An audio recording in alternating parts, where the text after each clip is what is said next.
Hi, இன்னைக்கு morning சர்ச்சுக்கு போயிட்டு வர்ற வழியிலே வந்து ரிலையன்ஸ் மார்ட் போயிட்டு கொஞ்சம் வீட்டுக்கு தேவையான பொருளெல்லாம் வாங்கிட்டு வந்திருந்தோம். அங்கே பார்த்தீங்கன்னா இந்த லெட்டூஸ் வந்து நல்லா ஃப்ரெஷ்ஷாக வச்சுருந்தாங்க. அப்போ லெட்டூஸ் வாங்கினா ஒரு பர்கர் செய்யலாம் அப்படின்னு சொல்லிட்டு இந்த பர்கர் பன்னும் வாங்கிட்டு வந்துட்டேன். அப்புறம் கொஞ்சம் பொருளெல்லாம் ஆஃபரில் இருந்துச்சுன்னு வாங்கியிருந்தேன். இந்த ப்ளம் கேக் பார்த்தீங்கன்னா ஆஃபரில் போட்டிருந்தாங்க. அப்புறம் இந்த ரோல்ஸ் அப்படின்னு சொல்லிட்டு ஒரு ஸ்நாக்ஸ் போட்டிருந்தாங்க. 10 ரூபி தான் ஒரு பேக்கெட்டு. சரி, பிரேக்ஃபாஸ்ட் பண்ண வரைக்கும் வயிறு பசிக்குமே, அது வரைக்கும் சாப்பிட்டு ஒப்பேத்திடலான்ட்டு அதையும் வந்து வாங்கிட்டு வந்தாச்சு. ஹஸ்பண்ட் வந்து அந்த டைமில் போய் சிக்கன் எடுத்துகிட்டு வந்திருந்தாங்க. சின்ன வெங்காயம்லாம் உரிச்சிட்டு இன்றைக்கி ஃபுல்லாக வந்து சின்ன வெங்காயம் போட்டு தான் சமைச்சிருந்தேன். ஃபஸ்ட்டாக இந்த கடாயை வந்து எடுத்து ஸ்டிக்கர்லாம் எடுத்துகிட்டு சீசனிங் பண்ணியிருந்தேன்.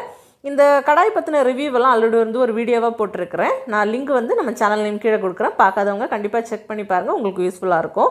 மசாலாலாம் வறுத்தரைச்சி வச்சுருந்தேன், ரொம்ப டேஸ்டியாக வந்திருந்தது. இந்த கடாய் பார்த்திங்கன்னா ஹேண்டில்லையும் ஹீட் வந்து ஸ்ப்ரெட் ஆகுது.